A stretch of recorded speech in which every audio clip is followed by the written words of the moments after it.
Welcome back to the Should Be Right MMA podcast with today's guest, Rudolph. We'll be discussing the Street X competition from last weekend that he won, AIGA, and what's next for Rudolph. He recently got his black belt from Lachlan Giles.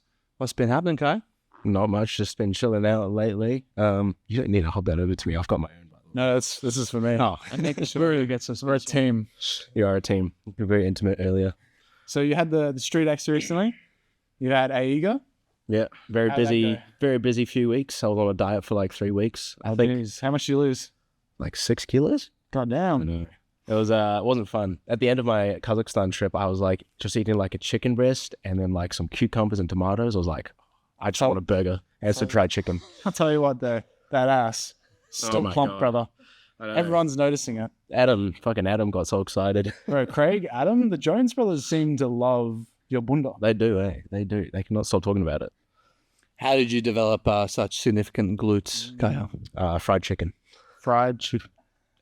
Tell us. Seriously though, you've been lifting for a little while. Like, do you feel like that's helped your grappling? I definitely feel like it's been helping a lot lately. Just been focused on lifting heavy pretty much. Awesome, man.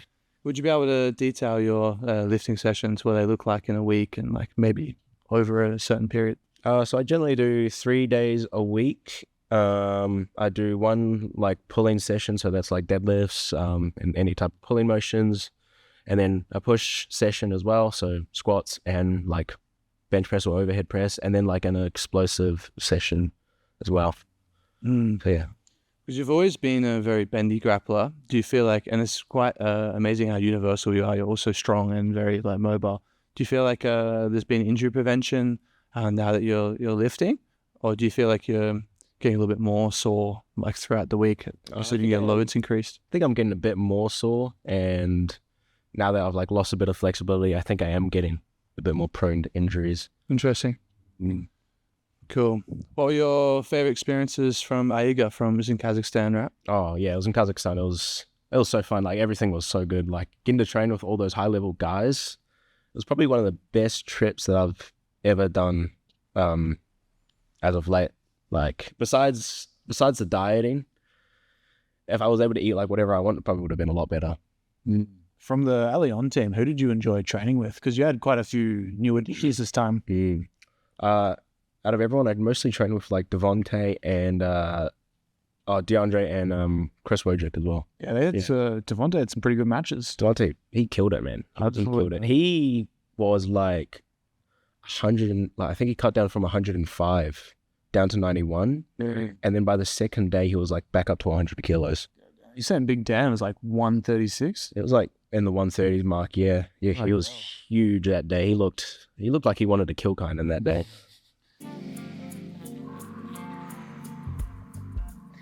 Hugh, are you managing to get up for 6 a.m. jiu-jitsu, but not for your partner? No, I'm really lonely. Well, if you did have a partner, you could use Vitality's patented aphrodisiac blend. And with our discount code, SPRMMA20, you can check out from the store, not from the bedroom, with 20% off. Oh, yeah, that's not too hard. Unlike me. Yeah, you had a bit of a short explosion there as well, yelling at one of the Allion team members. I think so. Oh, yeah. Yeah, what was that about? Like, do you know what that was about? I'm not too sure, but I think, I'm not too sure what that was about. Yeah. Yeah, it was like the guy tapped A and the guy wouldn't stand up. Apparently so Ian, he said he has got like pretty bad ankles, and then Big Dan just had like a grip on it and just like pulled it aggressively, and I think it popped a little bit. I'm not too sure. But, yeah. And Allion took third. Allion took third, so we still mate. I love my bronze medals. Now this year trials come from Rudolph's come for gold. Silver next. Silver next. We're upgrading. Put it upgrade, yeah. Yes. Back to the Big Dan thing though. Like he lost the same way he lost trials a few years ago by pulling guard in like the last minute. Oh, no. If you can't pull guard, it's a penalty if you pull guard in the last few minutes at AIGA. And he said he didn't know that, so he pulled guard, got a penalty, and then not a strategy. Awesome. He loves a debate, but he doesn't love strategy. Yeah. That's a joke. If only he went to school, he might have been able to read the rules. Just kidding. Big Dan. Big Dan. We love Big Dan. That's sick. What do you think is so good about the AIGA rule set, and is there any way that we could improve it, do you think? I really like the 3 5-minute rounds. The only thing that I don't like is how it was just me, because I don't know how to wrestle. You can still score off takedowns over like the whole match. So even at the start, it's meant to be no points, but you can still score with takedowns. So I'm not a bigger fan of that rule. So if they could get rid of that, that'd be so much better. That's why I like the CGI rule set, which we had for the Street X comp, which worked out a lot better for me. Even though I don't think there was like any Dagestan guys in there, so I wouldn't have had to worry about the wrestling as much. Do you think including a perimeter, like be it a bowl or pit, would improve Aiga's rule set? Well, to be honest, there wasn't many, like, people didn't really go off stage as much as you'd think, because it's a pretty big stage. Like, I'd always say, like, decent size, like this room, pretty much. So it's pretty hard for them to fall off. I mean, having the pit would be also cool. Awesome. And yeah, tell us about Street X event. You absolutely dominated, smashed out. You had 4 matches, 2 submissions. 3 submissions. And then 1 the whole time. The rest decision. Yeah, fantastic. Yeah, very close to submitting CJ Heskey. That was a sick match. Yeah, tell us about the whole experience and what were the highlights. That was a fun event. It was it felt like a very like bro type event, because it was like free drinks, free food as well, free entry. So it was pretty. I mean, towards the end of it, there were a lot of drunk people saying some crazy stuff. So that was pretty out of it. But yeah, I really enjoyed my matches because I just got that loss in Kazakhstan, so I was a bit annoyed at myself and just wanted to get back out there straight away and just prove myself again. Yeah, you had the mother's milk in the final with Bobby Sandhu. Was that, we noticed Bobby put on his story, he was trying to make a deal. Were there any deals? There were no deals. That was a legitimate mother's milk on Bobby Sandhu? Mother's milk. I was like, because I was on the side with like a lot of the big guys. So I was like, fuck, all these guys are going to be really hard to mother's milk. It's got to have to be like someone like way smaller than me. String Bean Bobby. Yeah, String Bean Bobby. He had a pretty good performance, eh? He did have a very good performance. Might like he's one of his breakthrough performances so far. Yeah. I wish he came at me more in our fight though. You reckon Bobby was a bit scared to fight you? I don't think he had confidence, but I mean, I love Bobby. But he was riding a high off that back take on Connor. On Connor, yeah, the 18-year-old kid or something. Yeah, 18-year-old guy from Adelaide. Yeah. And his win over was it Croc Hunter? He did. Was it Ali as well? Ali as well, yeah. He took out a lot of big ones, actually. All the short guys, yeah. It was really interesting that Bobby got to his best positions. Obviously we all watched the Croc Hunter match. Why do you think he couldn't connect and finish the armbar? Because he got to that one of his best positions from close guard. Yeah. Why do you guys think that Ali and the Croc Hunter managed to slip out of it? Yeah, he had the arm extended as well, but I think Bobby said he didn't feel like he had too much power on the arm to finish it, so I'm not too sure, to be honest. I think if he went for the back, he probably could have finished it pretty quick. But Ali was also like a super late replacement as well. And same with the kid he fought as well, Connor. So I've been using these Breathe Ease Performance nasal strips and lip tape. So about 8 months ago, I had a surgery and I was really struggling with my snoring. And I've just been using the nasal strips and the lip tape. And that made such a difference. Julian, what is our discount code? SBR MMA 15 to get 15% off your Breathe Ease order. Guys, link in bio, check them out. Hugh and I have known you for a while. I know your background. Just for the audience that's listening at home, tell us a little bit about your origin story, because you...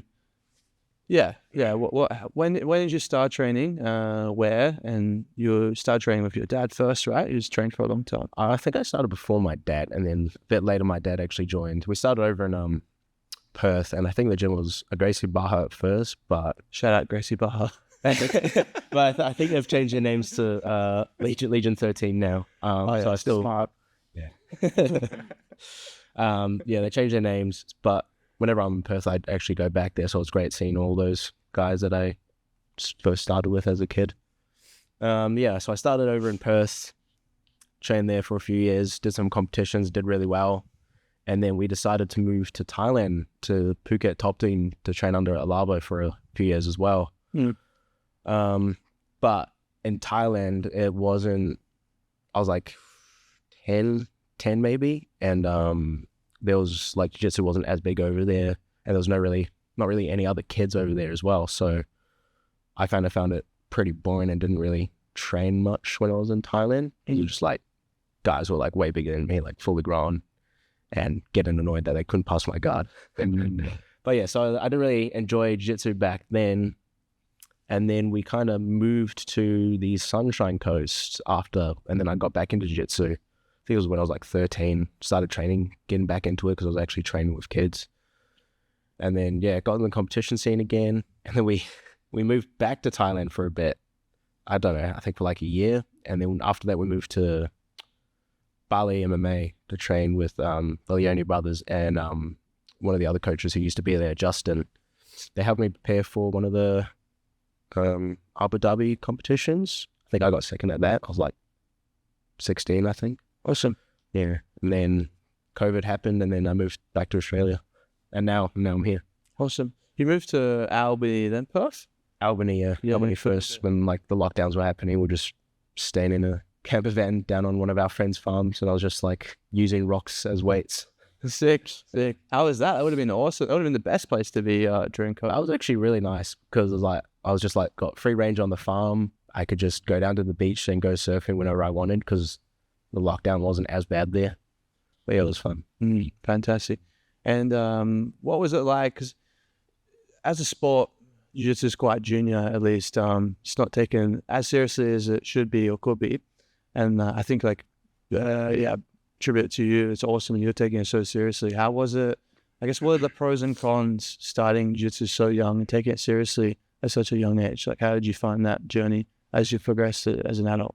I guess my body just gets really used to the movement, so like everything becomes just like second nature pretty much. I guess that's one thing you pick up doing it so young as well. And I think doing it so young for me, I also just got really flexible guard as well. But then there's like, I look at other kids who started at the same age and they're not as flexible as me, so I'm not too sure about it then. Interesting, yeah, because training with both of you feel very similar in the sense that you do. Sometimes you guys do things to me that just don't make sense. Like natural movement. Hey? Yeah. Like often when you start at a young age, you sort of develop with the sport, and a lot of your jiu-jitsu comes kind of like naturally. Yeah. Whereas you start later, you kind of tend to study a lot more jiu-jitsu. So kind of pros and cons to both. Like, yeah, but you also kind of came up surfing, hey? Like you mentioned surfing before. You just kind of surfed most of your life. I actually started surfing like 14 actually. Yeah, so good. When I moved to Bali. So yeah, if I definitely open up a gym, it's going to have to be near some surfing. So near some surf? Yeah. Yeah, I remember you told me a story once. You once saved a guy's life on a board. Well, he dislocated his shoulder surfing somehow. I don't know how could be pretty easy. How he dislocated it, but yeah, he dislocated his shoulder, and it was as I was paddling back out, he was like asking me to help him, so I had to like swim behind him and try and push him forward, but like all the waves were like crashing on top of us, so it would like pull him under, and I have to try and like get him back up onto his board to push him in.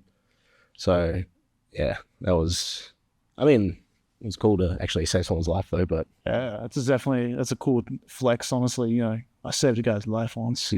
Hero, Kai Rudolph, hero, black belt. Whereabouts was that? Was that in Bali or Australia? Yeah. And it was like a strong current where he was as well, so it's hard for him to just get back in with like one arm. Wow, that's amazing. Yeah, I think that you were there. Hey, wow. And maybe it's probably a question posed for the both of you. What are some challenges maybe growing up surrounded by jiu-jitsu? Some things that like older players wouldn't see, wouldn't really realize. Not too sure about that one. I feel like it's a good and bad thing. Often like strength, you kind of have to become very technical because like man strength when you're a kid is just like it wins. Let's be real. It is. Yeah. Jiu-jitsu, if the guy is ridiculously stronger than you, technique is fucking hard. Yeah. But so you kind of have to become more technical, more athletic, you know, sort of strategize as well. Be like Kid Dale, you know, like an old man, just waits for the last minute and just go for it. Yeah. But yeah, and then as you get older, your man strength kind of kicks in, and you sort of you got that technical aspect as well, and it comes together and just boom. think I have noticed it, and now that we're heading into our mid-20s now, All the the strength is starting to kick in. all the black belts you kind of grew up with, they definitely take the round a lot more serious. Oh yeah, a lot more serious, and they're trying a lot more harder. So it is nice having that like man strength starting to kick in. It's a great flex though. You get to like early 20s, you're like, how long have you been training? Like 10 years? Like, Yeah, flex, bro. It's awesome. I do think like some technique, like you do need to find a good balance of having like technique and strength. You can't just out strength everything. Oh yeah. Yeah. I think early on, I think you were really one of the people I enjoyed training with in WA because you were always relaxed. Is that something you feel like you've picked up from training for so long, or do you think that's something that's came later on as you mature? Because even now, I watch you and like you be camping on people like nose breathing, super relaxed. But then in competition, you know how to turn it on, and which is scary. Yeah. I guess it's just that I don't know. I think it might just be who I am is just very chill and not just keep going at it. I think especially in training as well, you don't want to just constantly like keep going at it, like trying to kill everyone. Then you're going to lose a lot of your training partners as well. Whereas if you're relaxed, you can think a lot more. Like if you make a mistake, you can work on how to fix it. I think that's why I like to be a lot more chill in my rounds. I mean, like sometimes I'll turn it up, but not, again, I'm not trying to kill my training partners every day.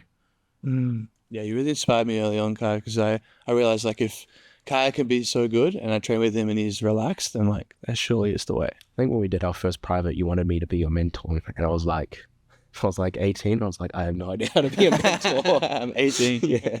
Oh, I just watched your stuff and it helped me. Should have said yes and just charged him like any amount of money. Be like, yeah, bro, $200 and just go compete. Yeah. Just compete as much as you can. Shout out $800 mentor programs. Yeah.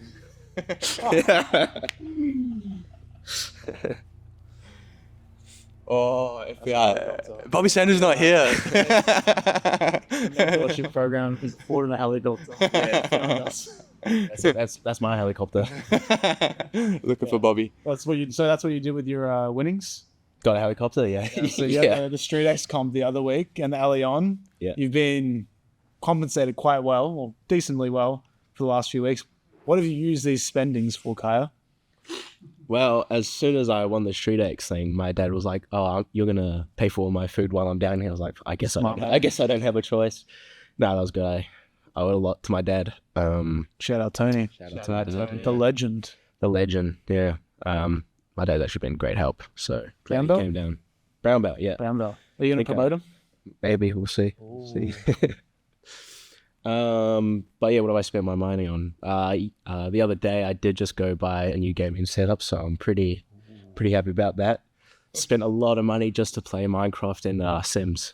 And Sims. No, I don't play Sims now. What did your dad say when you told him About this? like when you did this big purchase? Yeah, he doesn't know. He doesn't know yet. Yeah. This is how he's finding out. This is how he's gonna find out, yeah.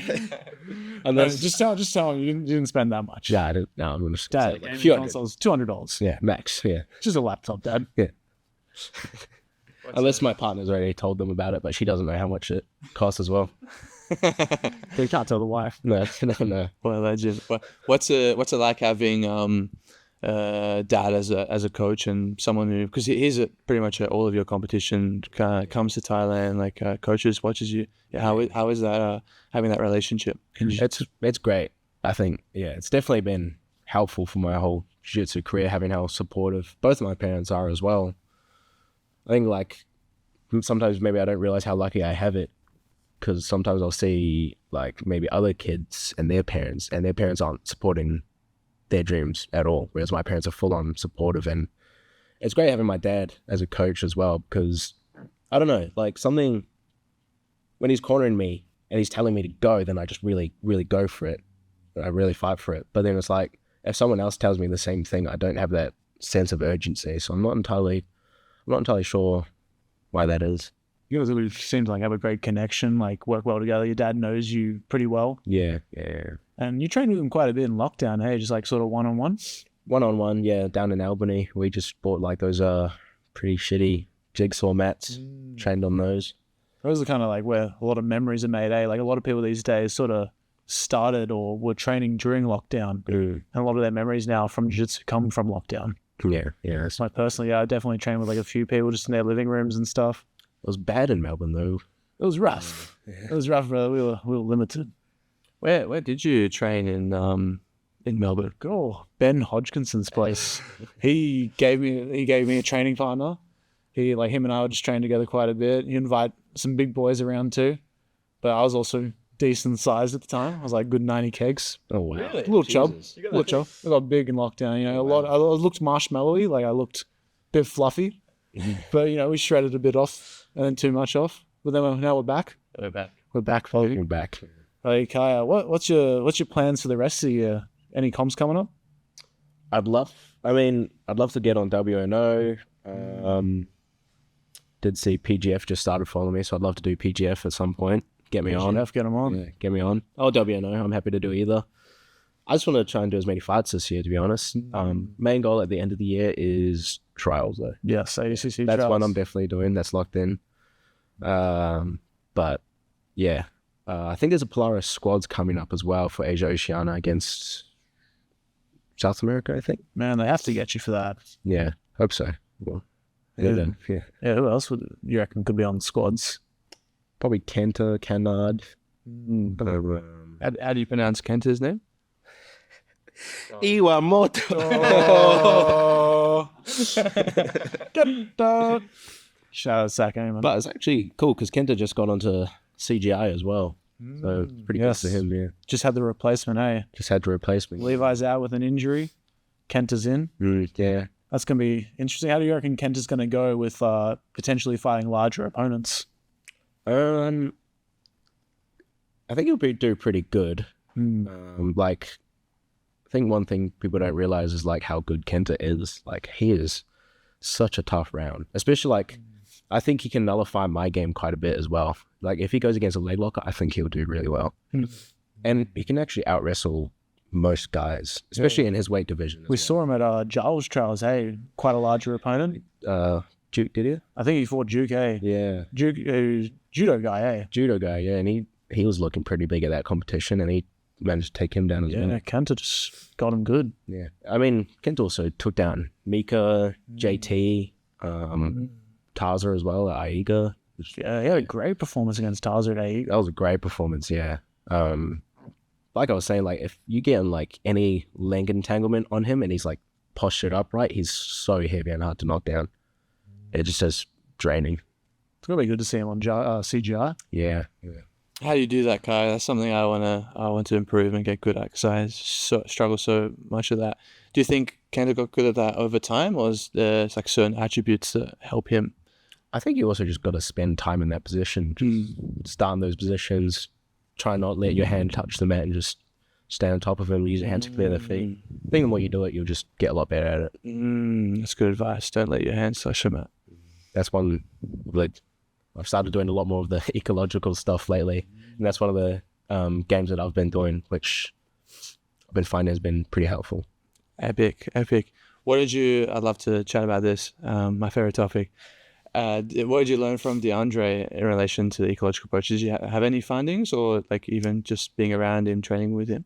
I got him to give me tips on games that I was doing beforehand. So I was to be honest, mostly just about that hands to the mat game, whereas the bottom person, they'll start with a De La Hiva, and your goal is just to try and get inside to X guard, and then just keep their hands on the mat as long as possible, hands or butt, and the other person's just trying to stay upright. Base training, eh? Yeah, base training. I think that's what Dima calls it. That's what Dima calls it, and Greg calls it stabilization. Stabilization, yeah. Yeah, nice. Why? What other are there a core set of games that you try to play often, and what are they? Besides the base. So there's that one. I'm trying to work on my wrestling now, so I just picked up a few other games that I saw that he taught at B Team and believe PJ Barsh's gym of the stand-up rounds that they did. Yeah. So I just picked up those for my wrestling and then work on that for trials. Awesome. I really like the circles one. The circles. Yeah, make it like a circle, like a closed loop around you. Oh yeah, those ones. Like a single leg, rear body lock. That's another one I've been doing. Front heel lock. Here. Awesome. Was DeAndre fun to train with? It's very fun to train with. Yeah, when I got underneath him, it was hard to put him down. But when I got him down and like tried to enter his legs, he was doing a good job of just like not letting my legs lock around his legs. It was very annoying. So I ended up just wrestling on top.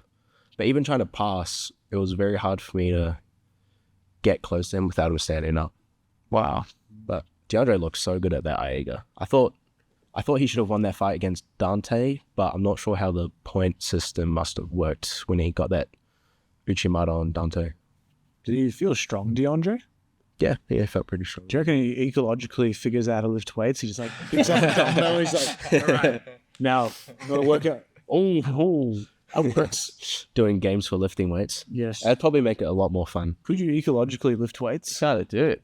Yeah, sort of to a degree. Yeah, like, yeah, That's what CrossFit is. that's CrossFit. That's how CrossFit was discovered. Some guy just got on a pull-up bar, injured himself. He was like, "That was great. I feel it." Shout out CrossFit. Shout out CrossFit. It's the ecological of lifting weights. I got a question. So, online at least, like, and in person, you have a bit of a like long-term bromance with Tito, John Carl, and Seb Altar, like, because you guys have been training together for a while. Island boys, and you got your black belts kind of similar time. Yeah. Like, when did you meet those two, and like, how is your training journeys, grappling journeys, being like kind of parallel? I think we've I met them 2018, I think. I can't entirely remember. 2018, 2019. Long time ago. How old were you roughly? 17 or 8. I think I must have been 17 when I first met them. And then I got to train with them for a bit. And then I think I went over to do the first ADCC Open or Nationals in Sydney. And in the open weight class, I fought Tito, which was not fun because he did I forgot what the head and arm throw is, but Keza throw thing. the Keza throw, whatever it's called. Yeah. If that's Yeah. He hit me with that, but he landed like right on top of me, so I like winded myself, and all his weight landed right on my chest, and then straight into a mother's milk. So that was not fun. No. I've experienced those mother's milk. It's very wins you. It does, yeah. You ever experienced Keller's mother's milk? I don't think I ever got to feel Keller's. It's like similar. It's like just squeezes the air out of your lungs. Keller has looked to body triangle me at one point and then just squeeze, and that was not fun either. Keller's a beast. Took down Murillo, eh? Yeah, that was crazy as well. Insane. How about Seb? Sabotage. Sebetag, yeah. Haven't fought him in competition, but yeah, we're good mates. I think I was messaging him the other day actually about WNO stuff. I wonder how his ankle is. Yeah. So Kenta Gunner got revenge for him for Taza hurting his ankle. Oh yeah, Kent. Yeah, true. Yeah. And Seb's gonna love Kenta now. Yeah, probably. No, I think Seb's doing good now. He seems to be killing it on the content game. Guess if you've got a lot of time, yeah, you'll have a lot of free time to do that. Smart, man. It seems kind of like what you have to do at the moment to sort of grow your presence in jiu-jitsu, sort of like just channel the social media hard. Yeah. Like, you do quite a few instructional videos like on Instagram, eh? Yeah, I do a few as well, yeah. Try and get more media out there. The Light Skin Chronicles. Kai Rudolph. And you use JiuJitsu to help you schedule this content? Yes, I do. We love JiuJitsu. Shout out JiuJitsu. And we also drink Vitality to help us get it up and sleep. And then also we're Cocobella. And Cocobella. We love Cocobella. And Rockaby. Rockaby's pretty good. Star Rockaby, look at the hat. Shout out Rockaby. Any closing questions from the crowd? Yeah, we got some crowd. We've got a big crowd here right now. We got a huge crowd. Yeah. You missed training today, Tom? Do you want to learn anything? You missed the white. You missed the white belt grading. Yeah, Tom missed the grain today. Well, I was convinced I would fail. And what's a mother's milk? A mother's milk. You want to show? Yeah, I guess I'll show it. I need Bobby here though. You can do one on there. Yeah. Thank God I'm not a receiver. I mean, I originally thought, Well, yeah, right. It does smell my pockets. Wow, I wonder why your pockets are dirty.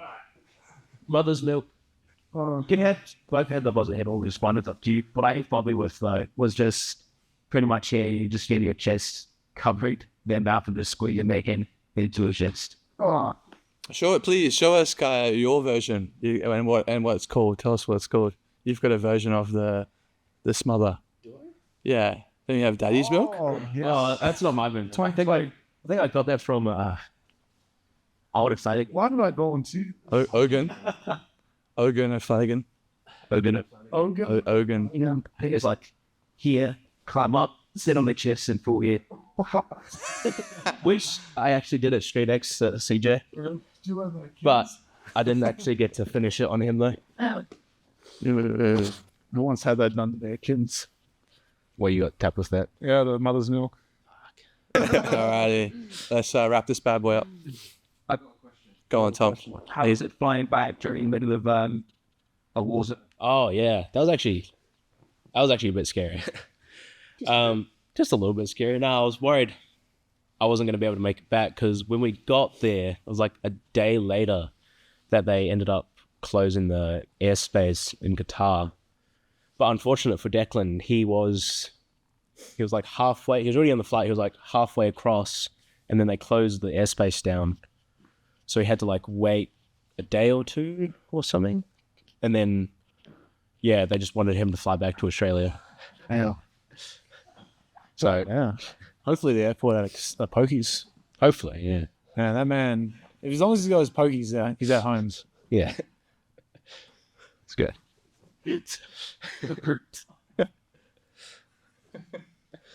She'll be right MMA. Hell yeah. Like and subscribe, guys. Like and subscribe. Till next time. We love Jump Vitality. Breathe these.